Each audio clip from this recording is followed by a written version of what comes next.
Hello, everyone, and welcome. Thanks for joining the Leostream and Scale Computing webinar presented by Promark. My name is Carlene Edge, Marketing Manager at Promark Technology. Today's presentation will last approximately 45 minutes, and in terms of general housekeeping, your lines have been muted for the duration of the webinar. If you have any questions, feel free to type them in the Q&A box on your screen, and all questions will be addressed at the conclusion of the presentation. So thanks again for joining us today, and now I'll hand things over to Scott Mann, Director of North American Channel Sales at Scale Computing. Scott, take it away.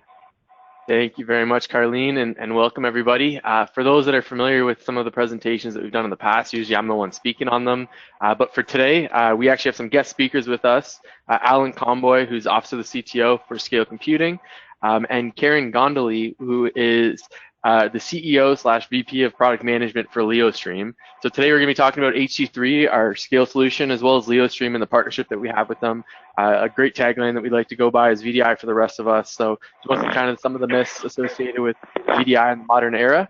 And without further ado, I will pass the ball over to Alan to let him start things off on the scale computing front. Hi, Scott, and thank you for the introduction. So what we're here to talk about today is exactly what you see on the screen, VDI for the real world. Now, for those of you that are familiar with Scale, what Scale has built is essentially virtualization infrastructure that lets you not have to think about your infrastructure. Self-heals, self-load balances, it's priced right. It's built so that you can spend your time thinking about things that actually move the business forward rather than trying to chase down which drive's acting funny or what cable got kicked out in the middle of the night. So what we wanted to do here was bring to your attention the fact that through a joint partnership between Scale and Leostream, we are bringing that same concept of easy to use, easy to consume, easy to manage VDI to the world. I'd also like to introduce Karen Gondoly, CEO of Leostream. Thanks, Alan. Hey, thanks for having us. We're very excited to participate in this webinar, and I'm looking forward to telling you a little bit more about who Leostream is and what we bring to the table. Outstanding. So without further ado, Scott, let's get started. Little quick background on who Scale is. Essentially, better part of actually over a decade ago now, we sat down here at Scale and tried to answer a simple question.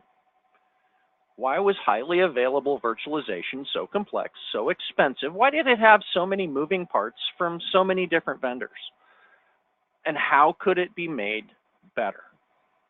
Well, upon discovering that realistically virtualization historically was never holistically designed, we decided to fix that.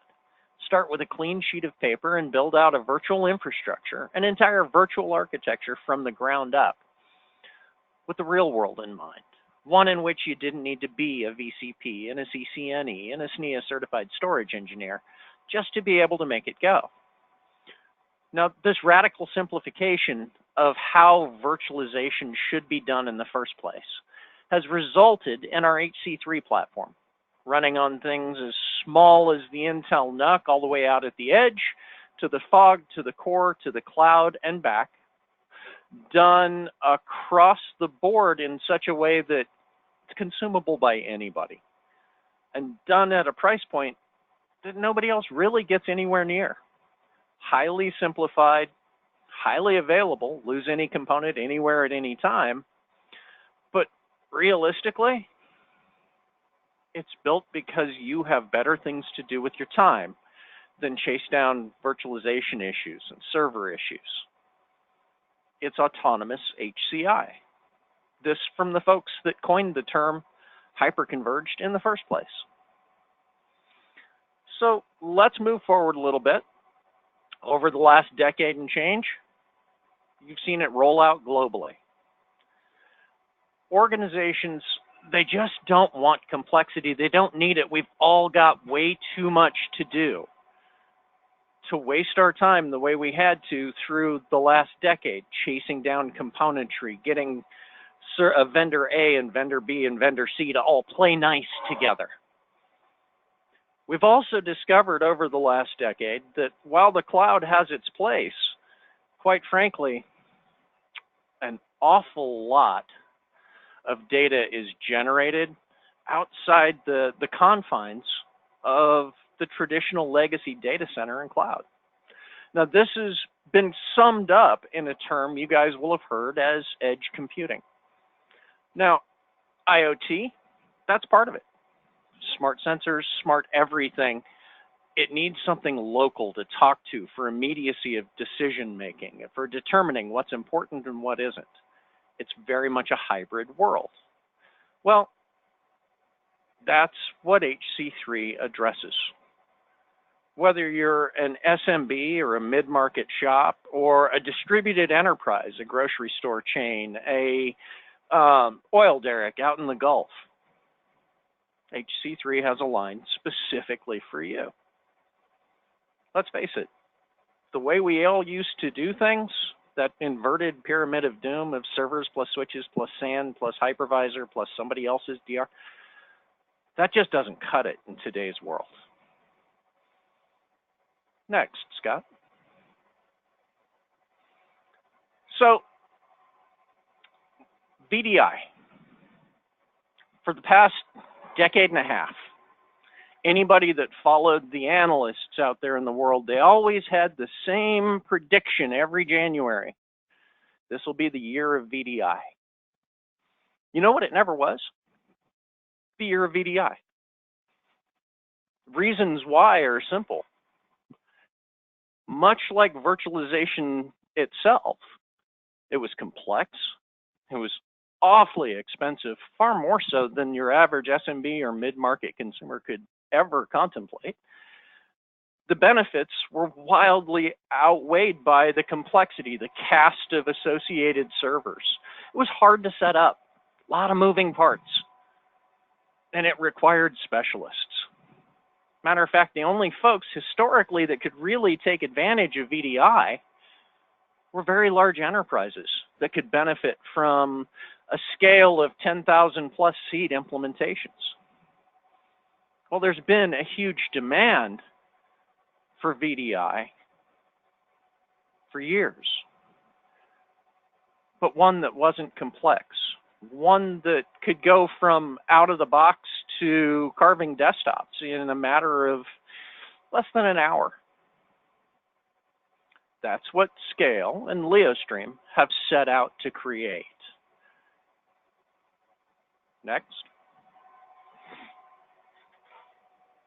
Now, with Scale, simplicity is the order of the day.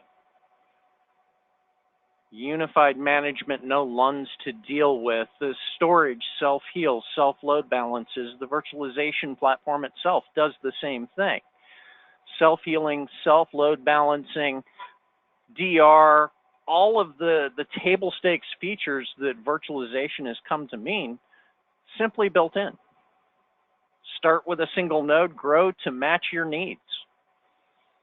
All done at a price point, and this one was a biggie for us here at Scale. Virtualization shouldn't come at a 1,600% price premium over the cost of the gear it runs on. That's just ridiculous. We focused very specifically on the needs of the real world. The school districts, the distributed enterprises, the small businesses, where people don't happen to have a fleet of VCPs on staff. They've got 3, 4, 5, 6 guys whose business card reads IT guy. Scale makes that guy a hero by giving him an infrastructure that'll go toe-to-toe with the legacy, do things it can't do, and do it at a price that doesn't break the budget. Next. Now, rather than speaking to Leostream, I'm going to let Karen do that. Okay, thanks, Alan. So to tell you a little bit about Leostream, we've actually been around since 2002, and that may surprise some of you because we might be the VDI company that you've never heard of. But we've essentially been around for as long as virtualization has been. And we were founded back when virtualization meant virtualizing servers. And what we started with was a physical to virtual converter, what we called our P2V tool. And the whole idea there was to help organizations move their physical workloads over to these new virtual environments that were gaining traction. Now, what our founders noticed at that time was not only did people need help moving physical workloads to virtual machines, they also needed a management tool for them. This is back in the day before VMware had vCenter or any other platform had a management tool for their virtual machines. So we built what we called the Virtual Machine Manager. Now, over time, what's happened is that Virtual Machine Manager has evolved over years and years of customer feedback. And it's also evolved with the market, so that as new virtualization platforms came into being or new display protocols came into being, we made sure that we wrapped everything into our platform, turning that Virtual Machine Manager really into the virtual desktop connection management platform that we have today. Now, what often happens as you evolve software over time, you get features that come in and the system can start getting a little bit complex. So what we did with Leostream 9 just this past year is we really, what I say, crossed the chasm. We took this very feature-rich platform and we simplified it. We put on a new UI. We cleaned up the interface to remove features using our license key so that if you didn't need a feature, you didn't have to see it in your interface. And this really has made Leostream 9 be applicable to anyone. And this is why we now say we do have VDI for the rest of us, because we can give you the flexibility that you need, but in a really simple, easy to use, almost wizard-like interface.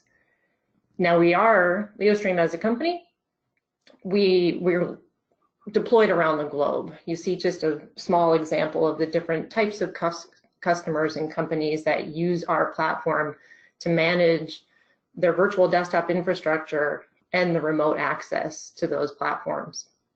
Now, the thing about the previous slide, you saw the tenets that Scale holds to: high availability, high scalability.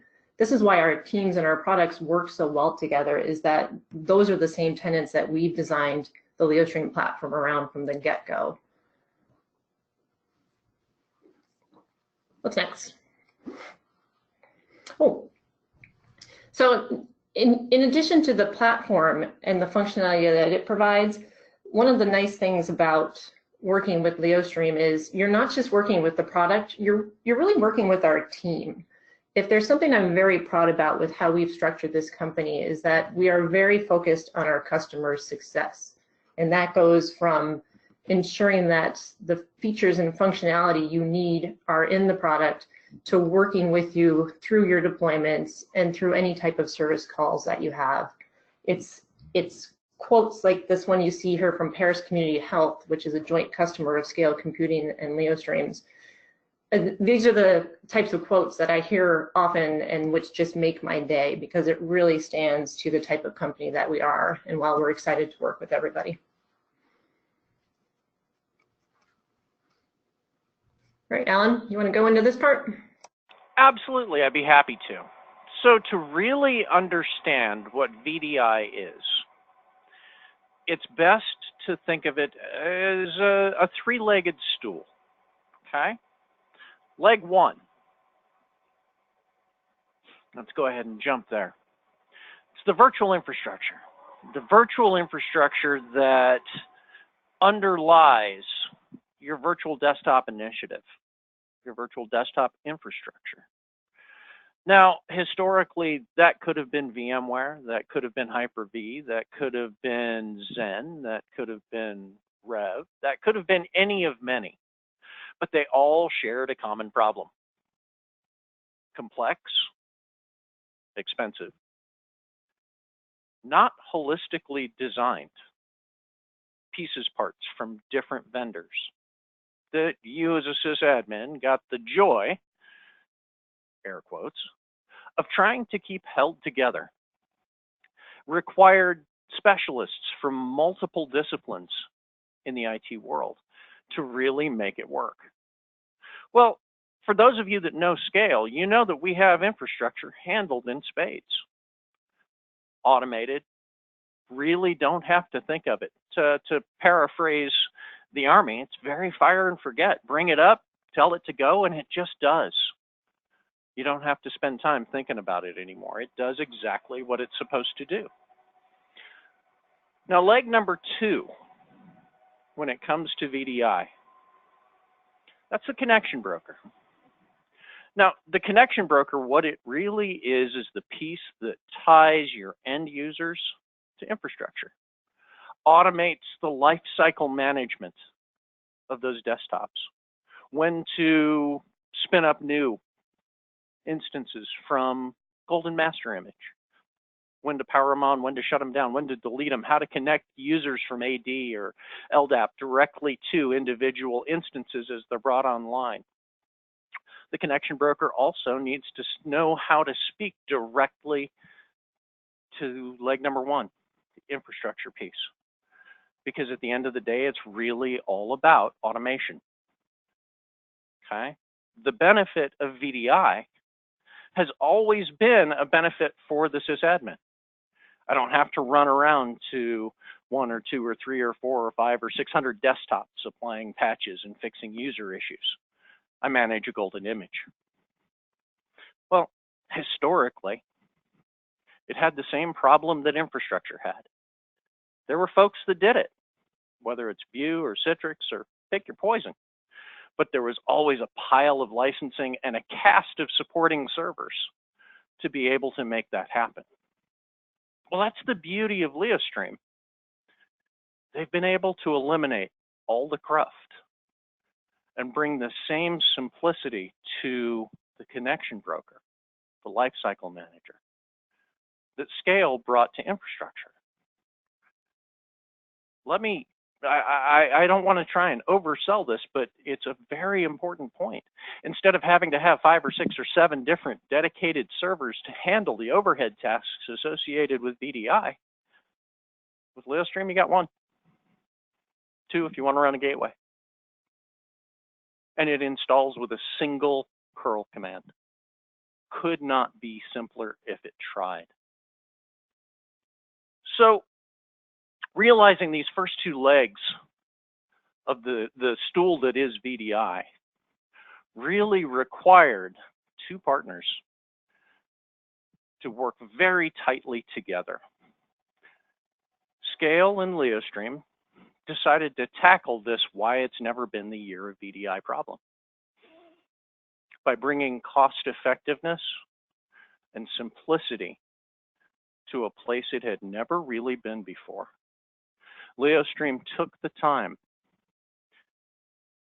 to natively code support for all of HC3's APIs directly into their core product, directly into the connection broker itself, so that it can reach directly into HC3 clusters, understand what golden images are, leverage our native thin cloning, spin up VMs, spin them back down, delete them, recreate new ones after a patch Tuesday, all without the end user not really having to think about it. That's the key here. Native, well thought out, well implemented support. Now, the third leg of the connection of the VDI stool, believe it or not, is kind of optional depending on use case. You see, with some folks, you want to be able to maintain user profiles, okay? With other implementations, you absolutely don't.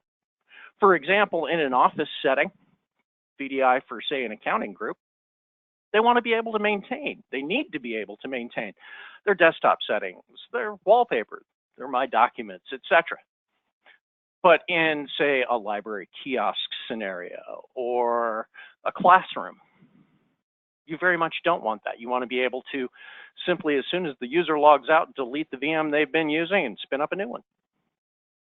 Well, for those cases that really need that profile management piece, there's a couple of cool options out there. Profile Unity from Liquidware does exactly that, captures the profiles, containerizes them, and homes them, automatically connecting them to VDI instances as users log in with their domain credentials and disconnecting them as soon as they log back out. Microsoft also offers the exact same concept through a product they acquired just over a year ago called FSLogix.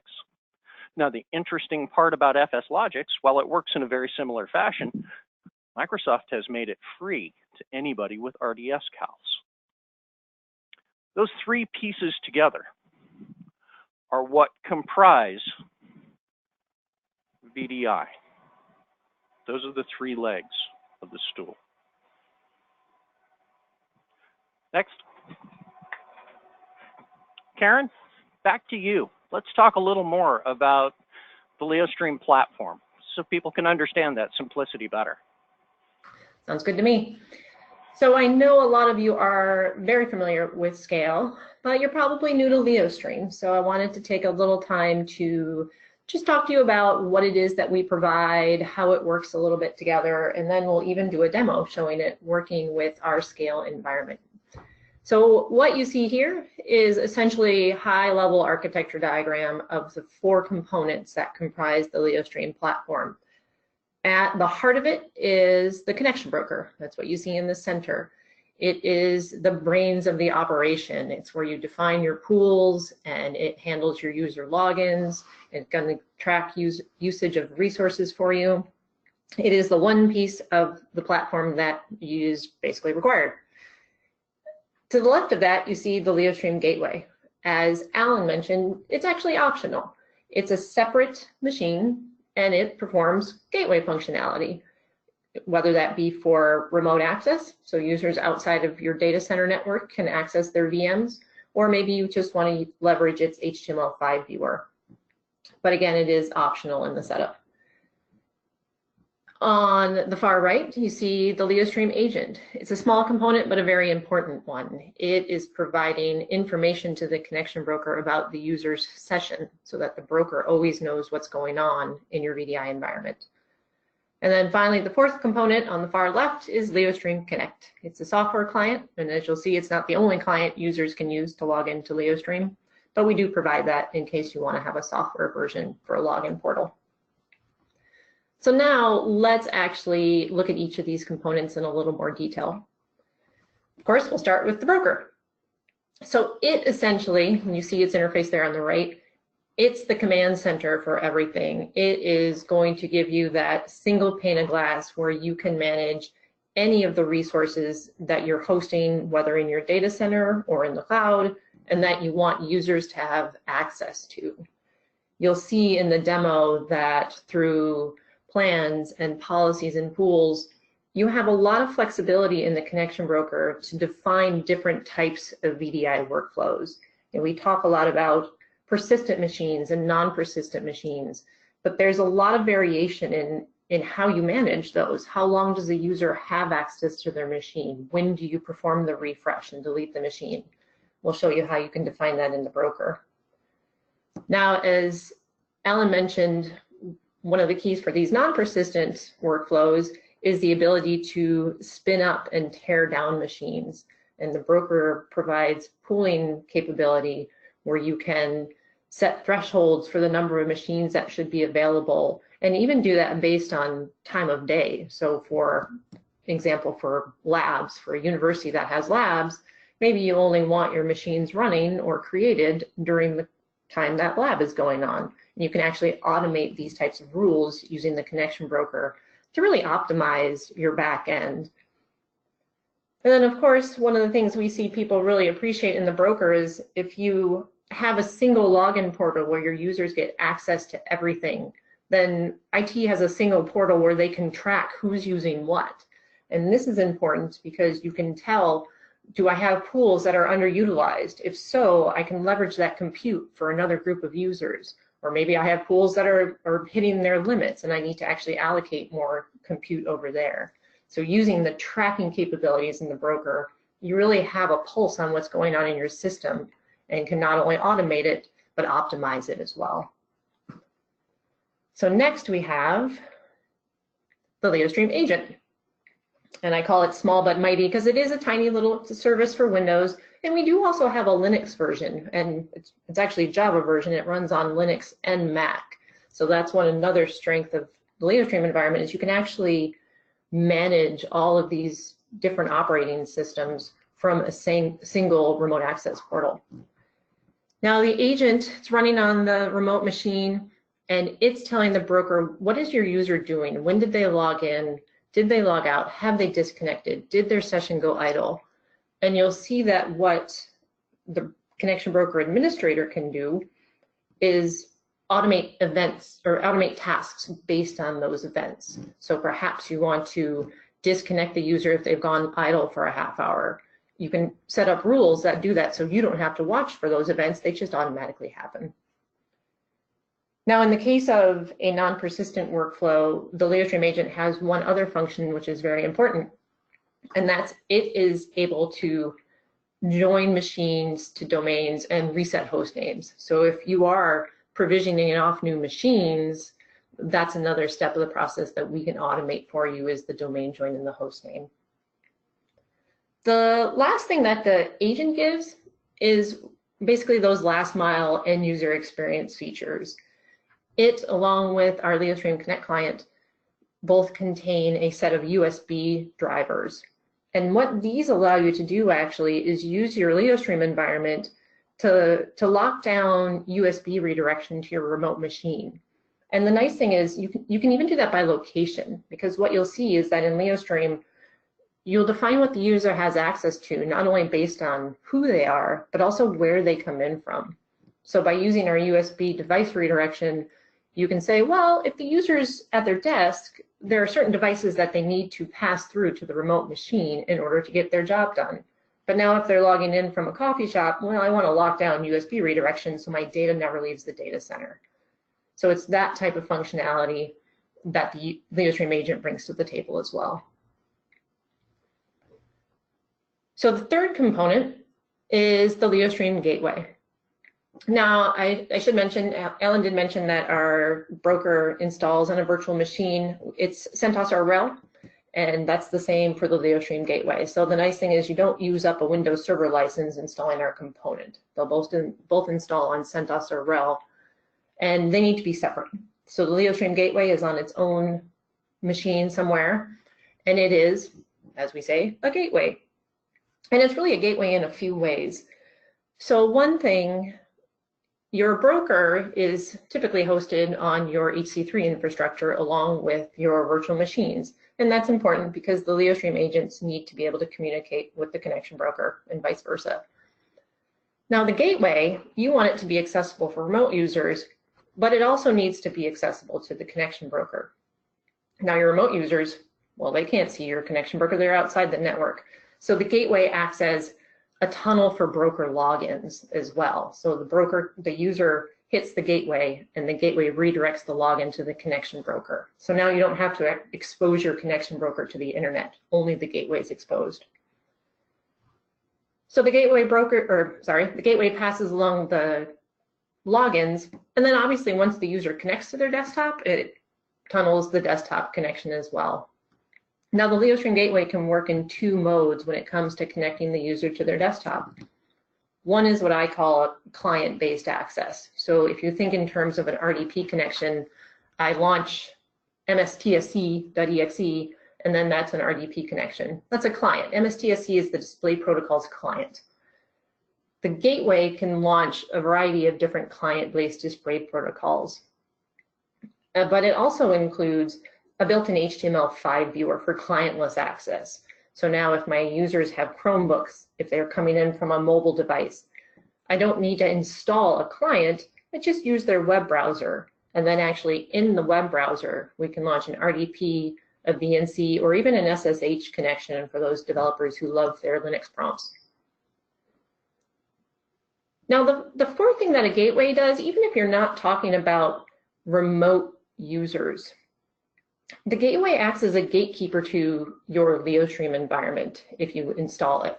Because what you can do is you can lock away your connection broker and your desktops in a network that the users can't access, and then use the gateway as a way to restrict access into those resources. And that's kind of what we call restricting rogue user access, where a rogue user is someone that Leostream hasn't authenticated.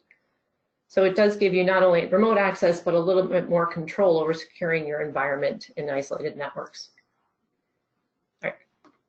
The last component is Leostream Connect. And as I mentioned, it's essentially, it's a software client that provides a login portal. And you see a screenshot of the Windows version there. There is also a Java version that runs on Linux and Mac. So if you're doing BYOD, it doesn't really matter to us what operating system your users want to bring. We have a version that they can install. Now the Leostream Connect launches these client-based protocols. So it can launch the RDP client, it can launch the PC or the HPRGS client. And as I mentioned, it does have the USB device pass-through control integrated with it as well. But that's not the only client device that a user can use to log into Leostream. Any web browser, number of different thin clients, zero clients, mobile clients, you have a lot of flexibility in what type of device the user can bring to the table that allows them to get access to their Leostream environment. All right, next. So before we show a demo, I just want to kind of sum up here the whole combination of Scale Computing HC3 and Leostream. The whole idea, and hope we've gotten this across, is it really has made VDI simple and intuitive, and really just opened it up for new markets and new applications well beyond what people typically think VDI can do, just because of the way this is all architected. And I think with that, it should be demo time.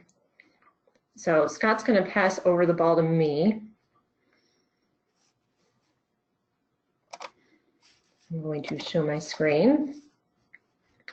And hopefully now you're seeing my screen. And this should look familiar to those who have used Scale Computing before. This is my Scale Computing cluster. Now we have your typical kind of 3-node cluster here. And I've kind of prepped the environment to be used with Leostream. First thing I did was obviously install my connection broker here. So this is a CentOS machine that I installed. And then as Alan mentioned, single curl command, that installed the broker, and then I was up and running. Now the other thing I did to prime my Scale environment was I needed to create that golden image that Alan mentioned about. And you'll see down here somewhere, I have a tag here for template inside of Scale Computing. Anything that's in this template tag by default is considered a golden image in your Leostream environment. And one of the things that you'll see in the upcoming version of Leostream is you have control to define a user-defined template, but for now it needs to be template. And this here, this Win10 master, that's my golden image. So now let's take a look at the Leostream, and that's really all I needed to do inside the cluster to prep for my environment. So now let's look at the broker itself. That's what you see here. So even if you're not familiar with Linux and the thought of installing the broker on CentOS and using a curl command to install it is a little bit dicey, that's all you need to do with the Linux system. After that, everything is configured through this interface that you see here. This is brandable. I added extra logos for our demo, and you can change the colors and logos. It's customizable for how you want, in case you want your end users to use this as a login portal. I'm going to sign in as the main Leostream administrator. And what you'll see here is this is set up as basically menus down the left. And this is that wizard that's going to kind of step you through the setup, starting with setup. So what I tell everyone is start here and just work your way down. In the setup section, you're going to connect your connection broker to all the external systems that you need to work with. It's the rest of your VDI environment, starting with your authentication servers. By default, we support Active Directory, and we see a lot of people using Active Directory for authenticating users, for joining, obviously, computers to that domain. But we do support a number of other types of authentication systems. So if you find that you're rolling out different types of MFA providers, whether those are SAML-based or have a radius, accept radius calls, we can actually integrate with these different MFA providers as well. So you'll hook us up to your authentication servers, and then you hook us up to your hosting platforms. So here is the heart of where the integration is with the Scale Computing platform. So here you'll notice I have a center for my Scale cluster. I've only entered in the IP address of one of my nodes, but I can actually enter in the IP address for all the nodes, and then the broker will handle the failover. So if there's an issue with one node, we'll go and talk to the other one. But that's all I need to do is give it the IP addresses of my nodes and then the credentials for a user who has permission to execute the APIs that we leverage. Here's where I mentioned you can tell us what the template name is for your images. And then that's it. Hit save. And then automatically, as soon as you hit save, Leostream reaches out to your Scale environment and says, okay, what's in there now? And what's in there now shows up down here in the resources section. Each of these pages is essentially a laundry list of what you're managing inside your Leostream environment. So in the desktop section, I see all of my virtual machines, and I currently have this filtered, so you're only seeing 2. But you'll notice here, I see a lot of information. It's kind of a snapshot of a different information, and you can customize this. Anytime you see a table in Leostream, I can customize the columns so that you see the information that's most important for you. So the virtual machines show up on the desktops page, and anything tagged appropriately with template or whatever you've defined shows up here as an image. These are the images that are available for you to do provisioning with. The last piece in setup that I'll point on is the gateways. If you do want to use a gateway, you install it, and again, pretty much you don't have to touch that Linux system after that. You come in here and you simply say, I want to add a gateway to my broker. I've already added it. I want to add a gateway to my broker. And that's all. Now they're hooked up and ready to use. That's all you have to do. Very simple. So in the setup section, now I've hooked up to all my other pieces. Now I come into configuration and start defining the different VDI workflows that I want to satisfy. The first part in there is creating pools.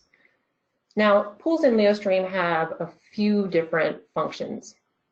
One is organizational. So if you see here, I've created a pool here, which is all of the virtual machines in my Scale cluster.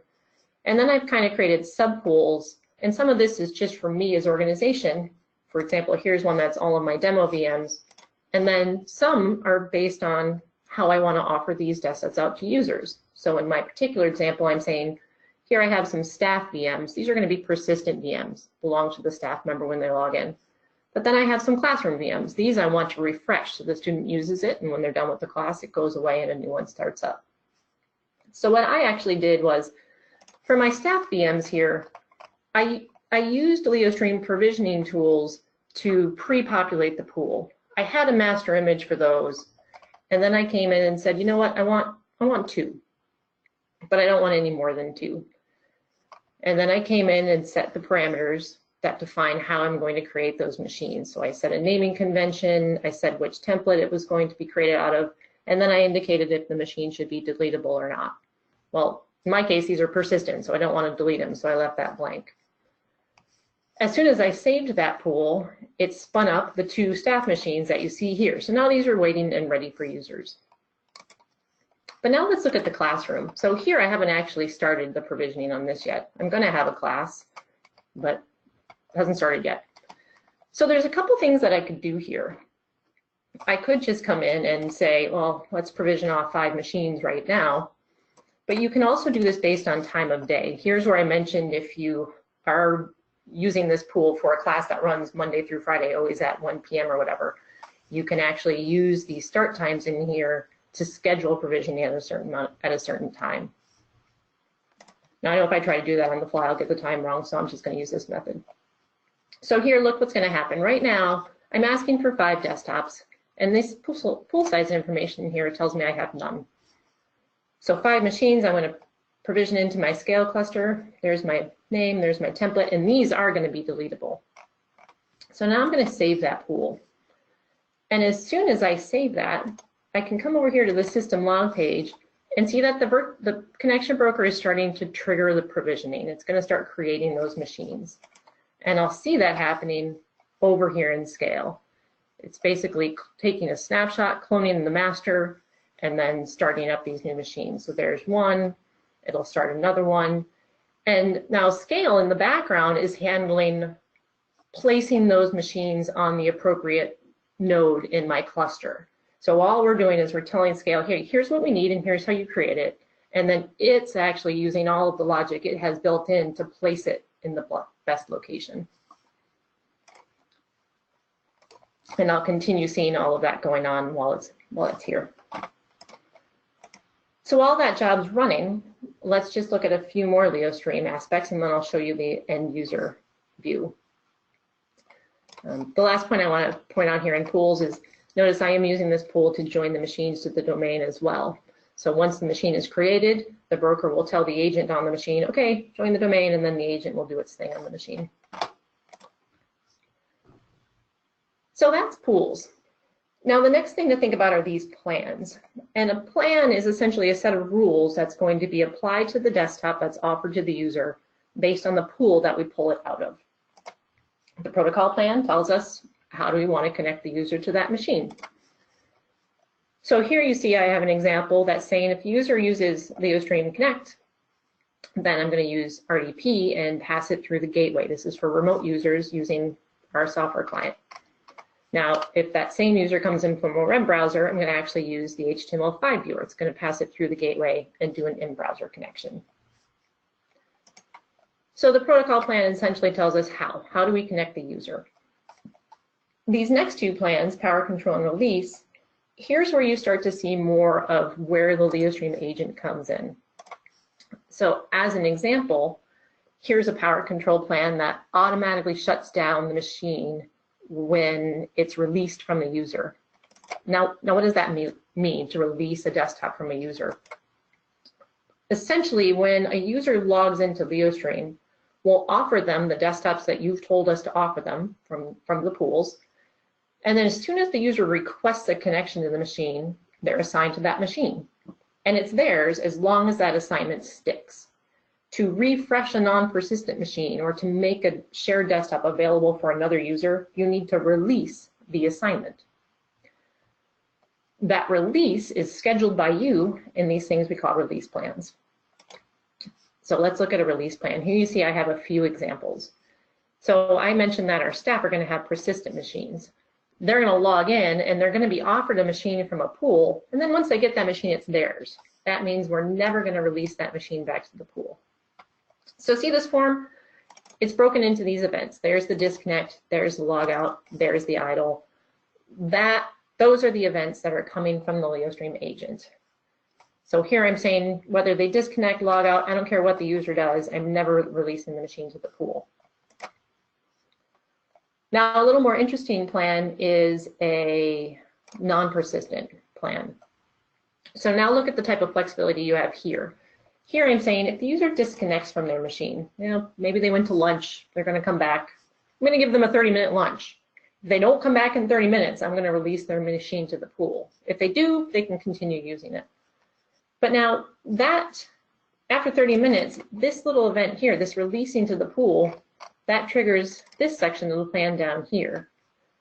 And that's saying when the desktop is released, go ahead and delete it from the pool. And that delete event will end up triggering provisioning for a new machine. So that's your non-persistent. It got the old one away and the new one's coming in.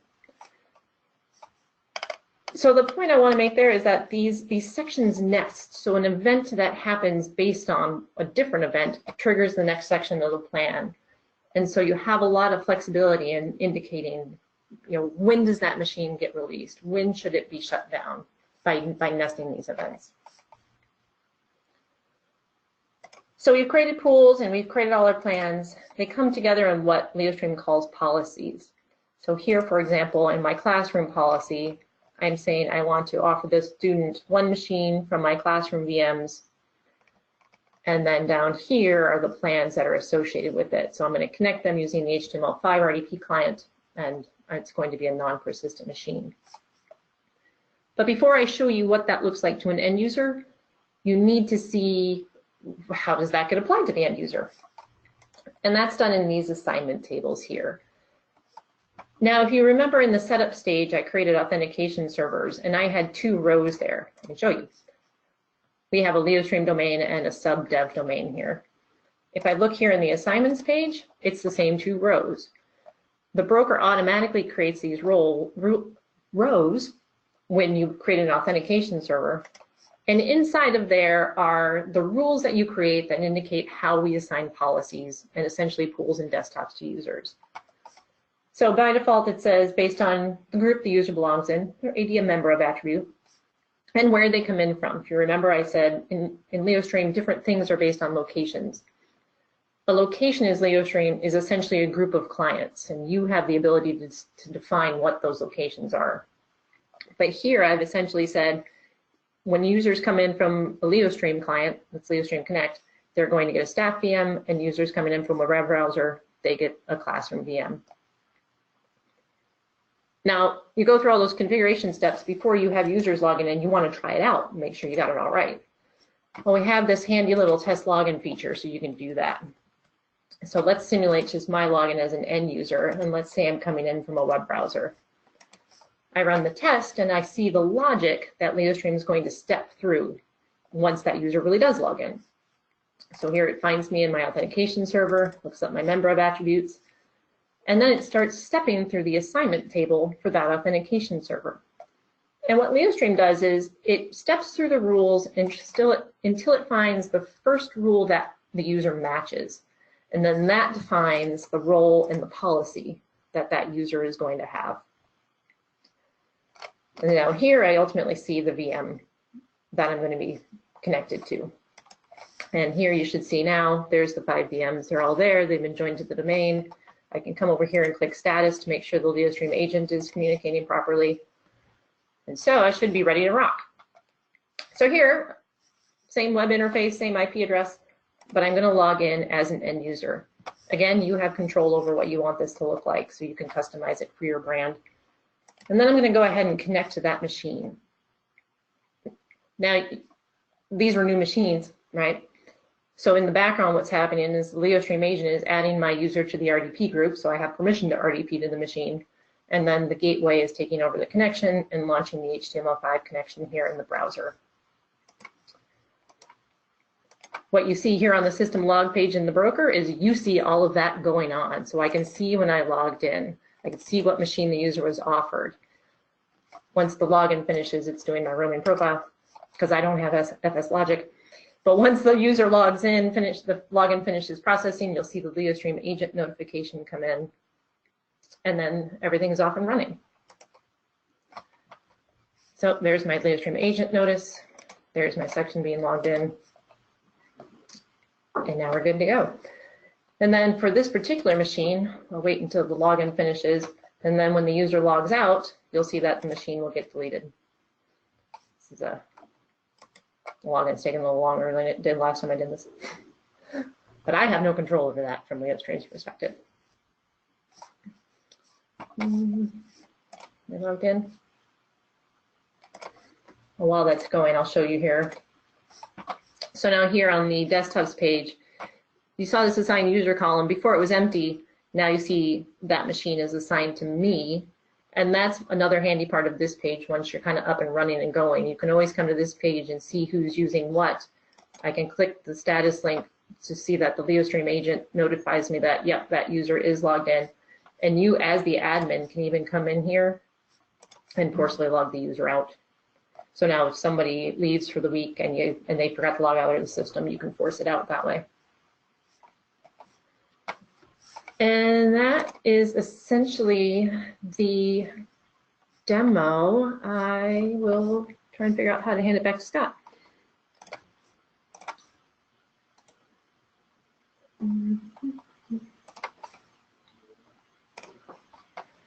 Thank you, Karen. You're welcome. All right.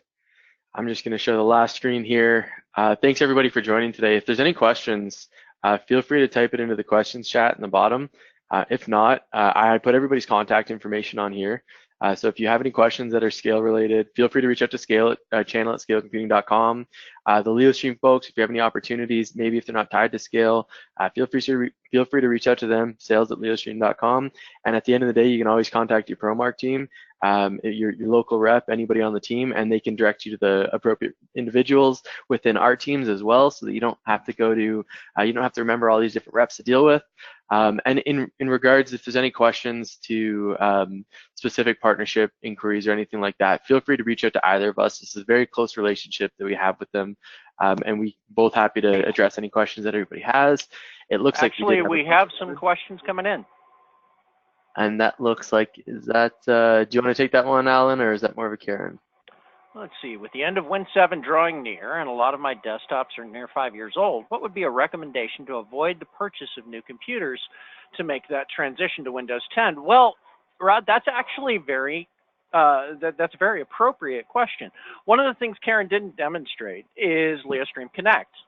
Okay, it is a small little application, little Windows application, that essentially can turn those existing desktops, regardless of the fact that they're 5, 6, 7, 8, 9 years old, into endpoints. Okay, and what it does, it brings up a little login prompt. It can be set to be the first thing that comes up when that endpoint boots. Okay, user types in their user ID and password, their domain credentials. It reaches into the connection broker, pipes through to AD, grabs their user profile, and gets piped right through to a VDI instance using the protocol that you specify to use. Most likely RDP, Remote FX, whichever is appropriate. Okay.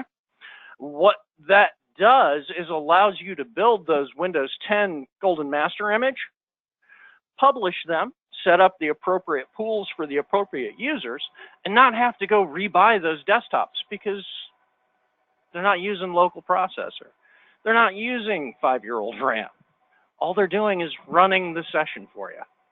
Just being a keyboard, video, and mouse. Karen, did you have anything to add to that?